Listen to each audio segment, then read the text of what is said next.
Bom, pessoal, nosso próximo conteúdo, então, é sobre reações de oxirredução.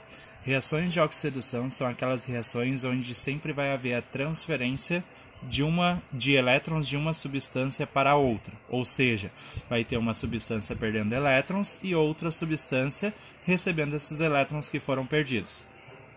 Para a gente conseguir determinar se uma reação é de oxirredução ou não, a gente precisa verificar o número de oxidação de cada uma das substâncias, como nós já vínhamos fazendo na aula anterior. Por exemplo, a primeira aqui se trata de uma substância simples, então o número de oxidação é igual a 0. O hidrogênio, pela regra, vale mais 1 e o oxigênio menos 2. 3 vezes menos 2 dá menos 6, com mais 1 isso nos resta 5 negativo. Então o nitrogênio tem que ser mais 5 para conseguir zerar. Analisando após a flechinha os produtos, nós vamos ver que o oxigênio vale menos 2 e aqui fica um pouco mais difícil de conseguir determinar, porque nós temos cobre e nitrogênio. Mas nós podemos fazer o seguinte, aqui é NO3 e aqui também é NO3, então a configuração é a mesma. Ou seja, se aqui o nitrogênio vale mais 5, aqui ele também vai valer mais 5. Agora nós vamos determinar o cobre então. 2 vezes 3 dá 6, 6 vezes menos 2 dá menos 12, 2 vezes mais 5 dá mais 10. Mais 10 com menos 12, ainda sobram 2 negativos. Então quer dizer que neste caso, o cobre torna-se 2 positivo para conseguir zerar. Oxigênio menos 2, nitrogênio mais 2. Mais 1 e menos 2. Se a gente for analisar, eu posso dizer que essa reação é uma reação de oxirredução. Por quê?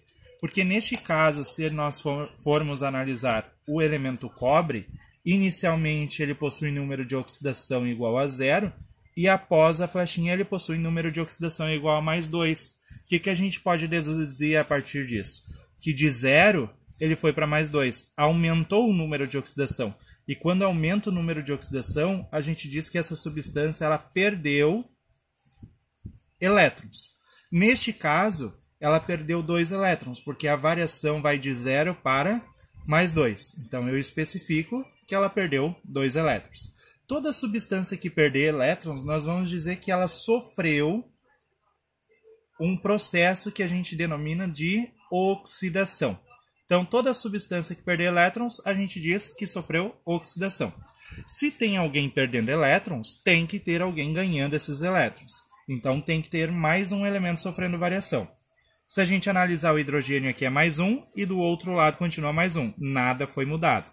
O nitrogênio desse aqui para esse aqui não mudou nada. Porém, desse aqui que é mais 5 para esse aqui que é mais 2, houve uma alteração, na qual eu posso dizer que a carga diminuiu. E quando diminui, eu digo que ele ganhou elétrons. E nesse caso, a diferença entre 5 e 2 são 3 elétrons. Então, ganhou elétrons. E toda substância que ganha elétrons, eu digo que ela sofre redução.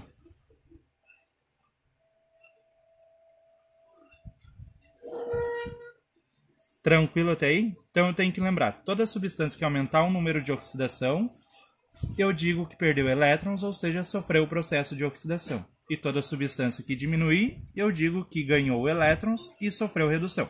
Isso é o que vocês vão fazer na atividade número 2. A qual tem várias reações, onde vai pedir para vocês verificarem se a reação é ou não de oxirredução. Primeiro passo, vocês vão calcular o número de oxidação de todas as espécies em cima, e após eu calcular esse número, eu tenho que verificar se houve variação ou não. Se uma substância variar, eu já digo que a reação é de oxirredução e vou fazer todo esse desenvolvimento que nós fizemos aqui.